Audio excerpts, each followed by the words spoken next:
તો હિન્દુ સંસ્કૃતિમાં સૂર્યનું ખૂબ મહત્વ છે અને સૂર્યને દેવ તરીકે પૂજવામાં આવે છે. ત્યારે સૂર્યની કિરણ સીધી મંદિરની મૂર્તિ પર પડે તો તેનું તેજ વધી જતું હોય છે. તો સૂર્યની કિરણોથી મનુષ્યમાં તેજસ્વી ઉર્જા વધતી હોય છે.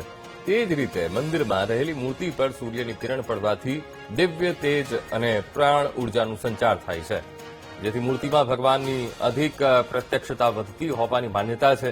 ત્યારે વડોદરાના ભાયલી ખાતે આવેલા પૌરાણિક વિમલેશ્વર મહાદેવ મંદિરમાં આઈઓટી ટેકનોલોજીનો ઉપયોગ કરી શિવલિંગ ઉપર સૂર્ય તિલક કરવામાં આવ્યું છે. ઇન્ટરનેટ ઓફ થિંગ્સથી મંદિરમાં સૂર્ય તિલક થનારું આ દેશનું પ્રથમ મંદિર બન્યું છે. નોંધનીય છે કે વડોદરાના ભાયલી વિસ્તારમાં આવેલા વિમલેશ્વર મહાદેવ મંદિર પૌરાણિક મંદિરોમાંનું એક છે અને આ મંદિરની સ્થાપના અંદાજે 750 વર્ષ પહેલા કરવામાં આવી હતી. આ મંદિરમાં સ્વયંભૂ શિવલિંગ છે. મંદિરમાં કોઈ પણ જગ્યાએથી કુદરતી રીતે સૂર્યપ્રકાશ આવતો નથી.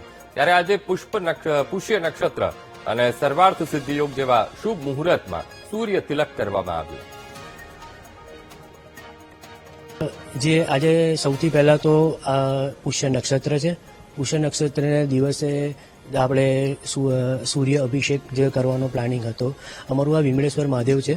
લગભગ 700 થી 750 વર્ષ જૂનું મહાદેવનું મંદિર છે. મંદિરનું જે એન્ટ્રી ફેસિંગ છે નોર્થ ફેસિંગ છે, તો એની અંદર સૂર્યનો પ્રકાશ આવતો નથી. તો સૂર્યપ્રકાશ લાવી અને સૂર્ય અભિષેકનો પ્લાનિંગ પુષ્ય નક્ષત્રના દિવસે સાથે સાથે સર્વાધિક યોગ છે. તો આ દિવસે અમારે સૂર્યને અભિષેક કરવાનો પ્લાનિંગ હતો. તો અમે સૂર્ય તિલક કરીને સૂર્ય અભિષેકનો પ્લાનિંગ કર્યો હતો. સૂર્ય અભિષેક કર્યો. વિચાર્યું નહોતું કે જ્યારે અમે અયોધ્યા ગયા હતા ત્યારે સૂર્ય તિલક જોયું હતું પ્રભુ શ્રી રામના કપ મસ્તક પર.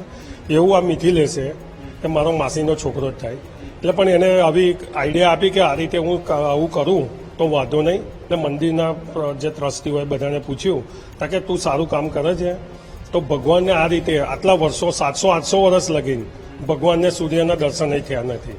મહાદેવના દર્શન નથી થયા સૂર્યને, અને સૂર્ય ભગવાનને મહાદેવના દર્શન નથી. આજે એમનો મેળાપ કરાવી દીધો છે.